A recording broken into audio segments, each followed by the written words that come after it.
I'm Miss Linda. I'm here at the Bell Road Library, part of our Newburgh-Chandler Public Library system. This week's challenge is Pet Week. So today we have my friend Jana Green and her dog Dexter. I'll let Jana tell you just a little bit about Dexter. Dexter, look pretty Dexter. Dexter is a 6.5-year-old Labradoodle. We've had him since he was almost 2, and we weren't looking for Dexter, but God decided we needed him, and I found out he was right. We didn't need him, and he has become a therapy dog through an organization called Therapy Dogs International. Of course, with all the COVID we have, this is his first outing in over a year, so he is giving Linda the 4th and 5th time over because he really missed her. Can you tell me the difference in a therapy dog and a service dog? Absolutely. There's a lot of confusion about that. A therapy dog wants everybody to pet them, and they bring joy everywhere they go. A service dog has to be trained much longer than a therapy dog. And a service dog is, his job is for one person. And that's his person, whether that person is, has diabetes and the dog is smelling to make sure that there's no problem there, whether it is a canine for police officers, that's kind of a service dog. Some children need help with the way they move, and a service dog settles them. You do not ever pet a service dog that's working, ever, because that distracts them from their job for that one person. Hi, I'm Valerie. I work at the teen department in Chandler, currently here in Newburgh. Miss Emily has asked me to read a joke for you. What do cats eat on their birthday? Mice cream cake. Mice cream cake.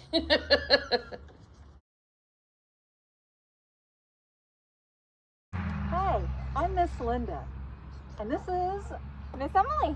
We are here at the Warrick County Humane Society to bring you some interesting information about our friends at the Humane Society and their dogs. I'm Miss Linda. Usually I'm at the Bell Road Library, which is part of our Newburgh-Chandler Public Library, but today I am out on Van Road at the Warrick Humane Society. I have some friends with me today. They're going to introduce themselves and their friends. Hello, my name's Kim. I'm the assistant director here, and this is my friend Buster. Hi, my name is Alicia, and I'm the volunteer coordinator and adoption counselor, and I have Jude here. So how old is Buster? Buster is almost 6 weeks old, so he's in foster care with me. And what about Dude? Dude is about 1 year old. Do you know what kind of a dog he is? He's a retriever mix. What other kinds of animals do you have at the Humane Society? We do adoptions for dogs and cats. So we have dogs ranging from small all the way to great big dogs. We have plenty of cats. We're coming up on kitten season, so we'll have lots of little ones, and we have some older cats as well. What other kinds of things do you do at the Humane Society? Well, our main thing that we do is adoptions for dogs and cats. So we help out homeless animals in the community to find their forever homes. We also do fundraisers. At some point, again, we will start our pet education program. So maybe we'll come see you at the library for that soon. That will. Yes, we do lots of education and lots of adoption and lots of events. What can our people, our kids and our adults, what can they do to help the Humane Society? Well, we are always looking for donations, especially things like cleaning supplies, office supplies like envelopes and postage stamps. stamps, bleach, paper towels. We go through lots and lots of cleaning supplies, as you can imagine.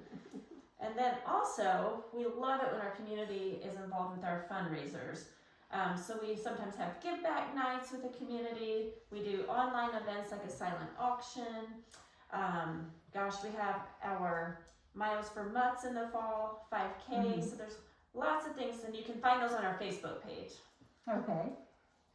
The Humane Society will be joining us on Saturday, June 17th from 9:30 until 11. We're having a dog day at the library. They're going to bring some pets that you can adopt or visit with.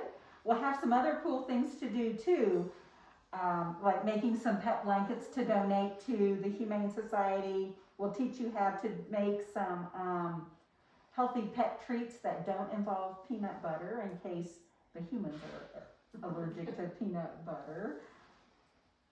So what else would you like to tell us about your animals? Oh gosh. Our animals, they're just loving and they want nothing more to be loved by their forever family. We have a great staff here who takes good care of them until they find their forever family. Absolutely. The best part of the job is whenever you get to do the adoption paperwork and hand off that furry critter to their new parents and welcome them to their forever home. We adopted our dog Junie B from the Humane Society just about 2 years ago. Aww. She is about this size. She is about this size. She's a little bit fatter than that. And she maybe eats a little more than she should. She sounds spoiled. So you have pets at home? I do. I have 2 dogs. I have a lab mix and a Rottweiler mix that are 11 years old and 8 years old. And then I have this little foster guy right now. And sometimes her dogs do come in and visit and work with her. That's always a treat for the staff and the visitors, when people have their appointments.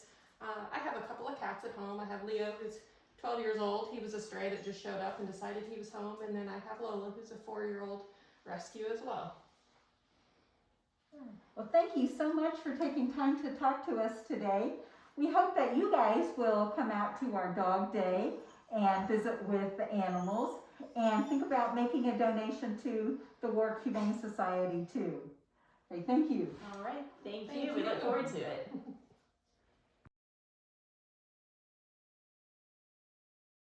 If you were out with Dexter in public or walking and someone came up, how should they approach you and Dexter? They should not come right up to us, and they should always ask, as you are so good here at the library, may I pet your dog? And that little short sentence makes all the difference, because some dogs don't want to be petted and it might get ugly.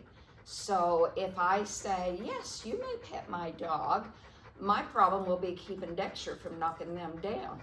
But, because he'll be so excited.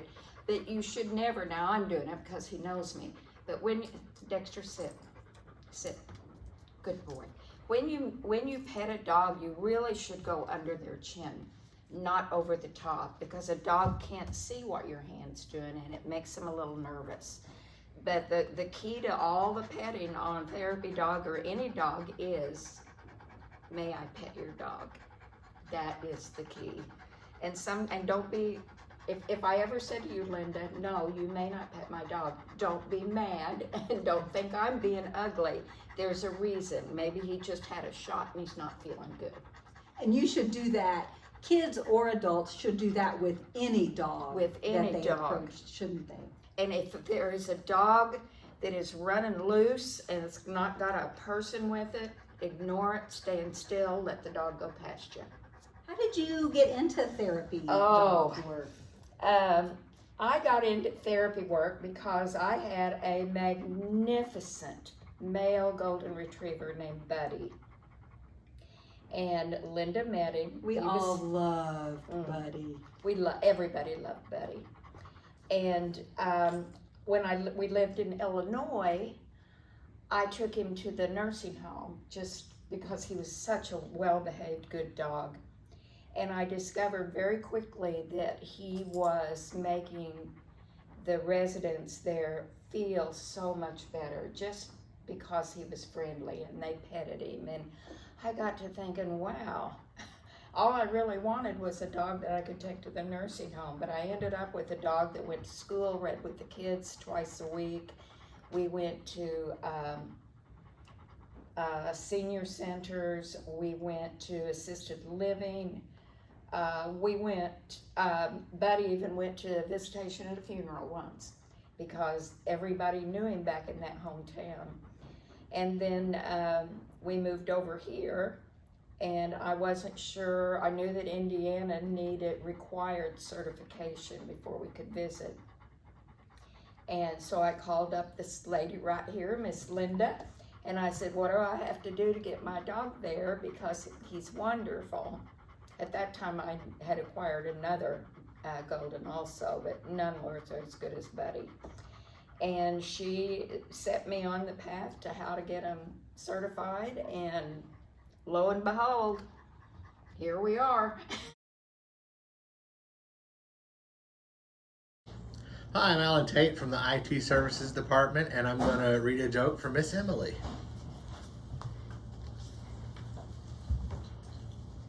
What do you call a sick dog? A German Shepherd. I give that one a ha-ha.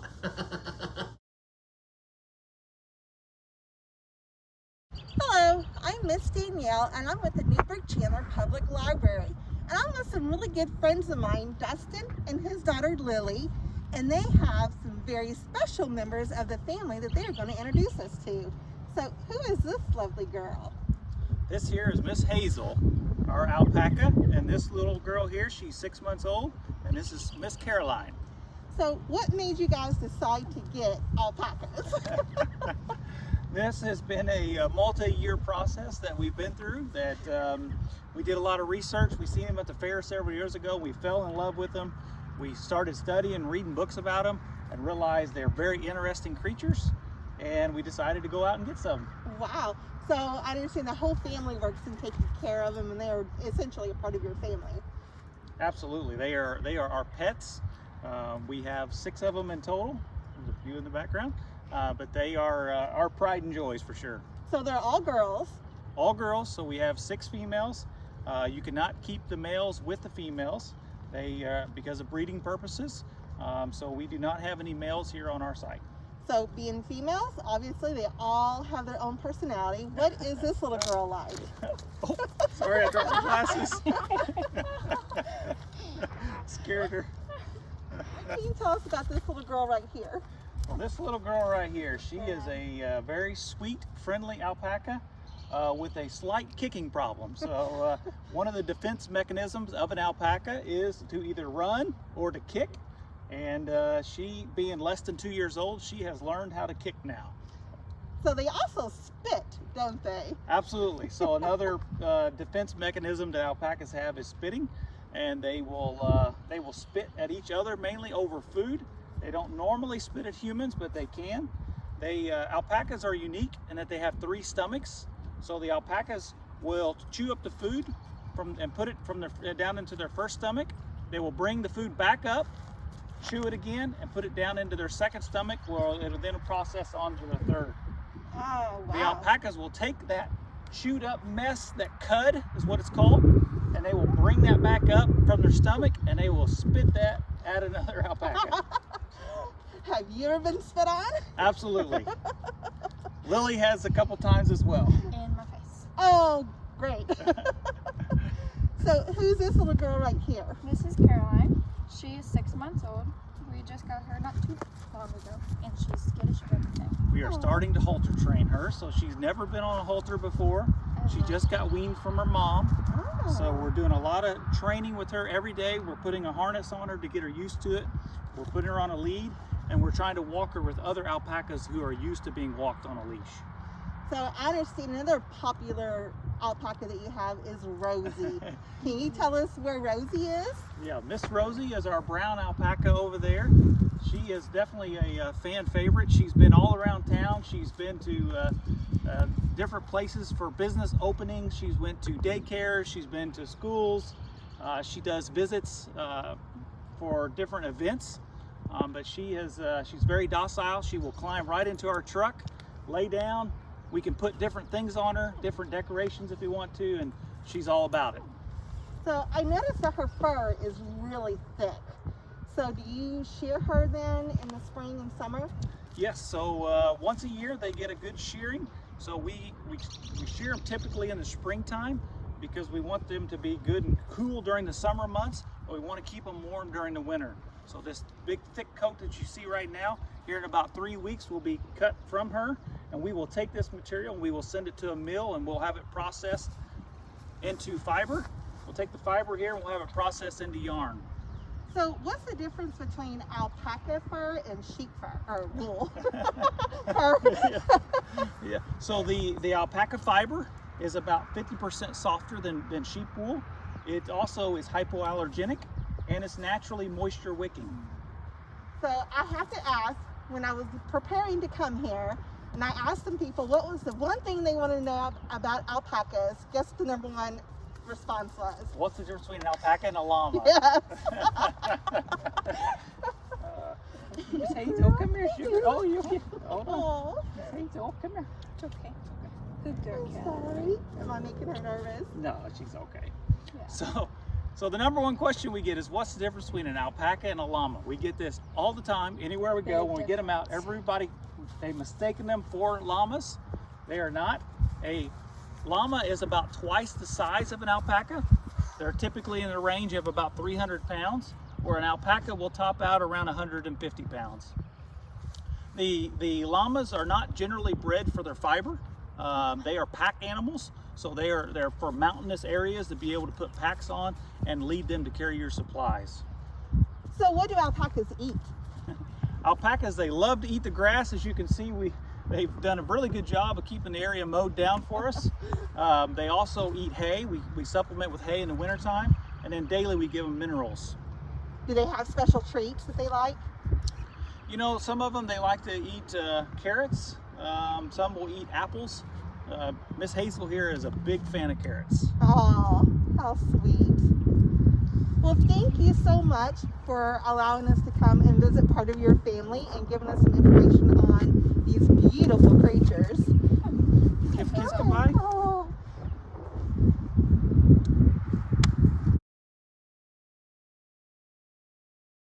What kind of training do you need to do with a dog that you want to be a therapy dog? Okay, the first thing, you have to have a dog with the right personality. You can give a dog all the training in the world, but if they don't have a personality and not people loving, you're wasting your time. Basically, it is just obedience. He has to learn to sit and down and stay and hold a sit and stay. He has to not be too startled if a loud noise happens. We also put him through because I'm an evaluator for TDI, I have medical equipment like wheelchair and walker and crutches. And I don't spend a lot of time with that, but I don't want them to be afraid of it. And basically it is obedience. It is obedience. Have to come when they're called. They have to wait till you tell them they can go through a door. Jana, thank you so much for bringing Dexter to visit with us and talking with us. We will put in our description the contact information for Therapy Dogs International if anyone wants to find out more about having a therapy dog. That'd be fine, but thank you. Dexter, can you say thank you? Sit. Here, come over here, Linda. Come over here, Linda. Shake, sit, and shake to Linda. Shake. Good boy, Dexter. Good boy. Say thank you. This has been fun, and you got out. He did a great job. Hi everybody, I'm Kim and I'm from the adult department. Miss Emily has a joke she wants me to read for you. What did the alien say to the cat? Take me to your litter. That is a very funny joke. Good job, Miss Emily.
Roscoe dog, come on, come on, come on, you got it, good boy. No, don't get back, no, don't get back, no, no, no, no, no. Come on, Roscoe. Come on, no, come on, come on, come on, come on.